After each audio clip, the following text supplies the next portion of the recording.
السلام عليكم، ازيكم يا حبايبي؟ عاملين ايه؟ يا رب تكونوا بخير كده دايما. والنهارده بقى ايه هنعمل مع بعض؟ السمك الجميل البولتي والسمك المكرونه الجميل ده. انا حبيت بقى اوريكم كده وانا بعمل السمك وطريقه السمك بتاعتي، حاجه كده خيال يعني ما شاء الله. وكنت جايبه السمك طبعا كده من عند الراجل وخليته كده نضفهولي المره دي، ما كانش عندي وقت يعني. وما كنتش قادره بقى ان انا انضف، انتوا عارفين بقى الشتا والدنيا ساقعه وكده. فخليته بقى المره دي كده نضفهولي. بس وكنت بقى جايبه طبعا، انتوا عارفين ان انا قاعده عند حماتي تحت وبنعمل يعني كميه وكده. فطبعا السمك ده كنت جايبه بقى كميه كده زي ما انتوا شايفين العيله كلها يعني. ما شاء الله، طبعا كان في اللي بيحب البولتي وفي اللي بيحب السمك المكاريلي الجميل ده. وانا حبيت بقى ايه اعمل طريقتين كده واوريكم انا عملت ده ازاي وده ازاي. طبعا السمك المكاريلي انا قطعت كده السمكه نصين، وفي اللي قطعتها 3 تنصاص. 3 حتات كده. وحبيت برضه اوريكم فتحتها كده خالص زي البيتزا كده، هعملها بقى كده. هعملها بصوا زي السمك المخلي كده بالظبط، ومش هحوش اي شوك منها ولا حاجه. هعملها كده زي السمك المخلي. طبعا اهم حاجه غسيل السمك، طبعا انا كنت جايباه من عند الراجل مغسول، بس طبعا عدت عليه غسيل وحطيت عليه ليمون وحطيت عليه خل وحطيت عليه ملح ونقعته كده شويه في الخل والليمون والملح عقبال ما اعمل ايه الخلطه بتاعته. وطبعا مسكت كده شويه دقيق، انا كل مره كنت بعمل بالعجينه، المره دي قلت هعمله بالدقيق كده يعني. وكنت بقى حاطه على الدقيق التوابل اللي انا وريتها لكم دي، كان كمون فلفل اسود وشويه بابريكا وشويه ملح، حطيتهم كده في الدقيق بتاعنا. وقلبت كده كله مع بعض. وبعد كده ايه قلت بقى اتبل السمك بتاعنا كده بالتتبيله الجميله دي. وطبعا كنت مسخنه بقى الزيت كويس جدا في الطاسه. وقلت بقى اقلي السمك بتاعنا في قلب الطاسه، اهم حاجه يكون السمك بتاعك يكون سخن جامد علشان السمك ايه ميلزقش في الطاسه. بس يا جماعه والله بجد حصل حاجه غريبه جدا انا ما كنتش متوقعه، كانت اول مره تحصل معايا.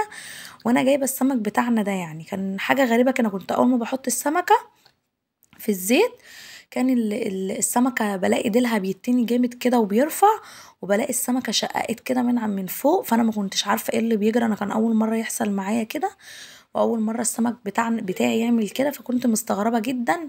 فيا ريت تقولوا لي في التعليقات هو ليه السمك عمل معايا كده، عشان طازة او عشان يعني لسه طالع من المية طازة، او عشان ايه مش عارفة والله بجد هو ليه عمل كده. واول مرة اجيب سمك ويعمل معايا كده. بس كملت بقى كده بقية الآلية بتاعته. طبعا انا كنت عاملة الرز بصلصة ببصل، وكنت عاملة برضو كده شوية صلصة جنب الرز بتوم وبصل للسمك. قلت بقى ايه هعمل طريقة حلوة كده المرة دي، وهوريكم كده وانا بحط السمك في الفرن بالصلصة كده، حاجة خيال وجميلة كده ما شاء الله الله اكبر يعني. وده الرز بتاعنا كده بعد ما عملته بالبصل احمرت جامد، وحطيت كده الرز وقعدت كده اقلب كده البصلة بالرز تفلفل معايا. ودي كده ودي كده البصلة بتاعة الطماطم. انا كده حطيت الطماطم واقلب بقى كله مع بعض. حطيت كده فوق الطماطم كمون فلفل اسود وشوية بابريكا برضو. وده كده السمك بتاعنا مكنتش لسه قلبته، وحبيت كده اوريكم هو عمل معايا ازاي. مكنتش لسه جيت جنبه خالص ولقيته عمل ورق معايا كده والفسيخ اتخلع خالص عن بعضه، مش عارفة ليه يعني. بس كان اول مرة يحصل معايا كده والله بجد. وهنا قلبت السمك والصلصة بتاعتنا عملتها الله وكده. يا دي ماما الدقة. أكلك حلو. ميس عسل يا ميدو. ودي كده الدقة بتاعتنا. وانا كنت عاملة الدقة كده كان عبارة عن بتاع توم وليمون. والدقة بتاعتنا بقى تسلم كانت ايدك يا عبارة. ماما، ده الأكل كان عسل. انت اللي عسل يا ميدو، شكرا. وهنا بقى يا حبايبي كنت حاطه الدقه بتاعتنا كانت عباره عن توم وليمون وفلفل اخضر وكمون فلفل اسود وملح. وكنت بقى ايه بتبل السمك بتاعنا بعد ما بيطلع من الزيت. وده كده السمك بتاعنا وانا حاطاه في الزيت يا جماعه، كان والله بجد كان بيتني مني كده مش عارفه ليه. كان الديل بيرفع جامد في الزيت، فما كنتش عارفه هو بيعمل ليه كده يعني. بس فانا كنت طبعا بقلي الزيت كويس، بقلي السمك بتاعنا كويس في الزيت. وبعد طبعا ما بطلعه انا بحب احط له الحشوه بتاعته بعد ما بطلعه، عشان الحشوه ما تتحرقش مني في الزيت ولا حاجه. بحشيه بعد ما بطلعه، بحط عليه تتبيله من فوق ومن تحت. وبعد كده بحشي بطنه برضو. هوريكم دلوقتي وانا بحشي السمك بتاعنا بالتتبيله. وده الرز بتاعنا كده بعد ما اتشرب خالص وطيت عليه النار وسيبته بقى يستوي براحته. والصلصه بتاعتنا دي اهم حاجه بتاعه السمك بتاعنا كده. وهوريكم برضو ايه انا هعمل في السمك ايه بعد ما اقليه، حاجه كده يعني جديده يعني. كنت اول مره اجربها وحبيت ان انا برضه اوريها لكم وتقولوا لي ايه رايكم في التعليقات. ويا ريت اللي اول مره يشترك في اللي اول مره يشوف القناه بتاعتي يشترك لي فيها، يعمل لي كومنت حلو كده. واهم حاجه ما تنسوش بالله عليكم اللايك، وقبل اي حاجه تصلوا بينا على النبي وتذكروا الله. وطبعا قناتي اسمها ام العيال في البيت بيتي. وده طبعا كنت حبيت كده اوريكم بقى السمك في الصلصه كده وانا بحطه كده في الصلصه. وبعد كده هجيب الصينيه وهرصه كده في الصينيه واحطه في الفرن ياخد معايا وش كده حاجه خيال يعني. و... وده السمك بقية السمك يعني، وهوريكم برضو السمك دلوقتي المكاريل وانا بقليه.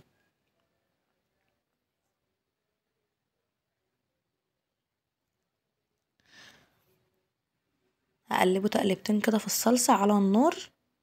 وبعد كده بقى هجيب صينية وهحط فيها ايه السمك بتاعنا ده وهحطه كده في الفرن ياخد معايا لون. هو كده انا هجيب الصينية بتاعتنا كده وهو في قلب الصلصة. هرص كده كام سمكة زي ما انتي عايزة بقى في الصينية بتاعتك. وهحطه كده في الفرن من تحت، وبعد كده هرفعه على الشواية. هياخد معايا كده لون من فوق جميل، وبعد كده بقى هطلعه. مش عايزه اقول لكم الصينيه دي كده تحفه بجد والله. يعني انا بعد ما قليت السمك وحطيته في الصلصه احطه بقى في الفرن ياخد بس كده معايا لون.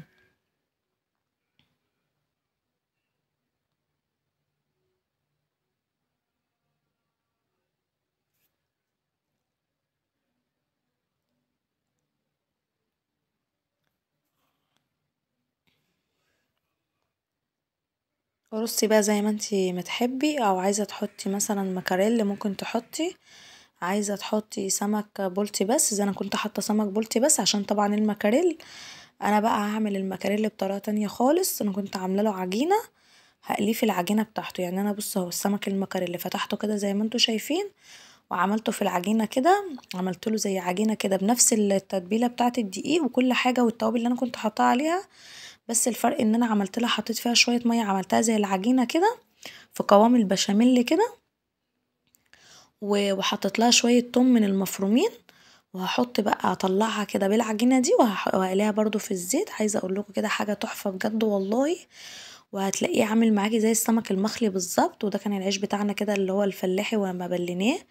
ودي الصينيه بتاعتنا كده بعد ما طلعت من الفرن. هي الاضاءه كانت عامله شويه فكان اللون بتاعها مش باين بس كان شكلها جميل جدا. وده السمك برضو المكرونه بتاعنا بعد ما قليته كده كان عامل زي السمك المخلي بالظبط. كان حاجه جميله جدا وكنت رشه بقى عليه